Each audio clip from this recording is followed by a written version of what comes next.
Selamat menyaksikan persembahan kami ngobrol asik bersama orang tua dengan tema Perjuangan Nabi Yusuf alaihi salam part 2 bersama Rahel dan Mbak Desi.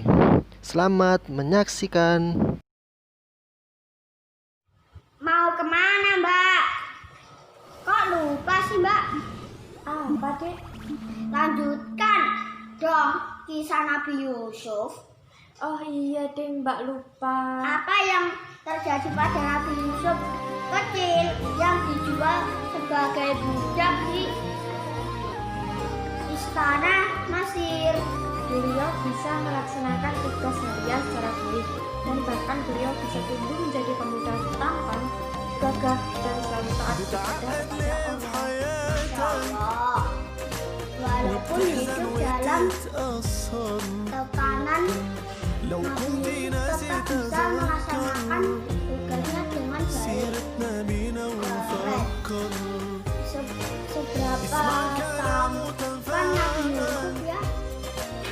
Kalau dibandingkan dengan artis Indonesia, Korea, Jepang, atau Amerika, tampan mana? Wah, Masya Allah tampannya, gak ketulungan, Dek. Tampan banget.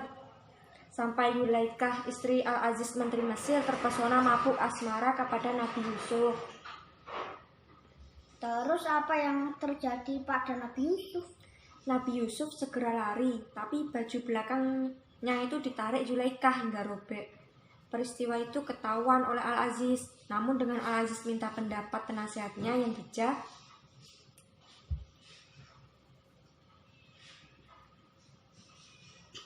Terus siapa yang salah? Salah Mbak Zulaikah yang salah. Dengerin cerita Mbak dulu ya. Penasehat Al-Aziz berkata, kalau baju belakang Yusuf yang robek berarti Yusuf tidak bersalah, tapi bila yang robek depan berarti Yusuf yang salah.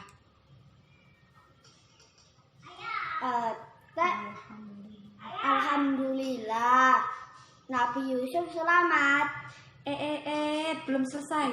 Yulaikah tidak mau disalahkan dan tidak terima kalau dirinya yang bersalah.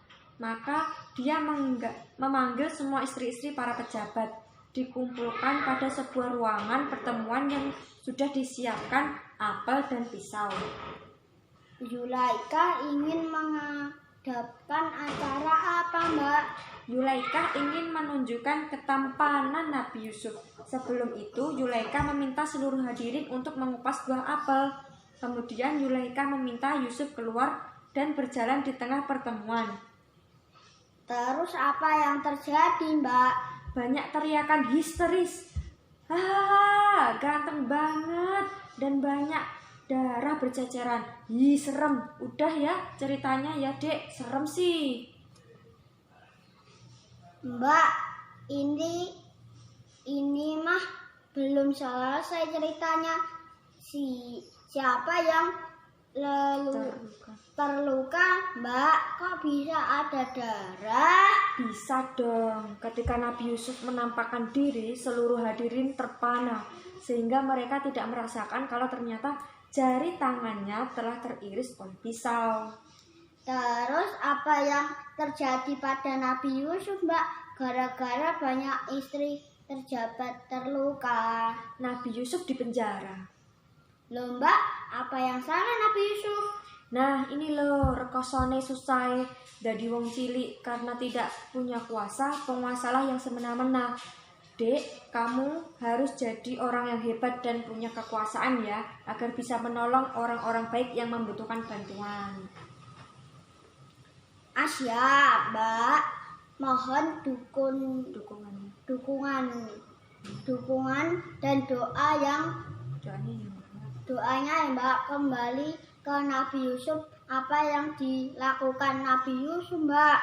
Nabi Yusuf menjalaninya dengan penuh kesabaran dan senantiasa yakin pada pertolongan Allah. Nabi Yusuf di penjara berapa tahun, Mbak? Dan bagaimana cara Nabi Yusuf keluar? 10 tahun dan bisa keluar ketika dipanggil untuk membantu raja. Membantu apa, Mbak? Membantu menakwilkan atau menafsirkan maksud dari mimpi sang raja, dan mimpinya sangat sulit ditafsirkan. Mimpinya apa, Mbak? Melihat 7 ekor sapi betina gemuk-gemuk dimakan oleh 7 ekor betina yang kurus-kurus. Apakah Nabi Yusuf bisa menakwilkannya, Mbak? Tentu saja bisa. Takwil beliau, bercocok tanamlah selama 7 tahun dan hasil panennya biarkanlah tetap dibulirkan kecuali sedikit untuk dimakan, karena akan datang masa paceklik selama 7 tahun yang akan menghabiskan makanan yang kalian panen dan disimpan. Terus apa yang terjadi pada Nabi Yusuf, Mbak? Nabi Yusuf dibebaskan dari penjara, dan lebih dari itu beliau diangkat menjadi menteri pemberdaharaan negara. Wow, amazing. Jadi baik dan pintar itu keren banget ya, Mbak. Betul itu, Dek. Baik dan pintar adalah kunci kesuksesan dunia dan akhirat. Apakah takwil Nabi Yusuf benar-benar terjadi, Mbak? Ya, iya benar-benar terjadi. Pada penceklik benar-benar terjadi sehingga raja menyediakan bantuan makanan untuk rakyat Mesir, termasuk saudara-saudara Yusuf juga membutuhkan bantuan bahan makanan. Namun saudaranya Yusuf tidak menyadari kalau sang pemberi bantuan adalah Yusuf yang dulu pernah mereka sakiti.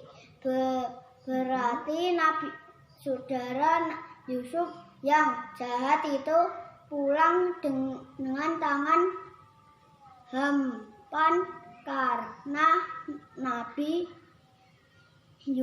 Yusuf membenci mereka. Tentu saja tidak. Nabi Yusuf adalah sang pemaaf. Walaupun telah banyak tersakiti, beliau tetap memberi bantuan tanpa mengungkit masa lalu. Beliau hanya berpesan, bila kalian membutuhkan makanan lagi, kalian harus membawa Bunyamin atau saudara kandung Yusuf. Nah, ketika itulah saudara Yusuf yang dulu jahat padanya itu baru menyadari bahwa orang hebat dan berkuasa itu adalah Yusuf.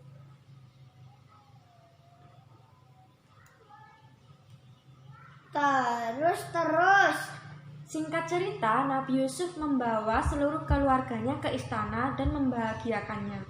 Dan terpenting, beliau atas izin Allah bisa menyembuhkan mata mamanya, Nabi Yakub, mata yang sakit dan buta karena sedih melihat perilaku anaknya yang sangat jahat. Alhamdulillah, dengan kebesaran hati Nabi Yusuf, Nabi sang pemaaf, semuanya berakhir dengan happy ending. Mbak, memaafkan ibu itu ibarat air yang memadamkan api kebencian. Ya. Masya Allah, adikku yang cerdas, barakallah. Terima kasih, Mbak. Besok cerita lagi ya. Aku suka banget. Siap, insya Allah. Terima kasih untuk seluruh keluarga. Semoga semuanya senantiasa berbahagia, menjadi keluarga kuat dan kompak meniti jalan ke surga.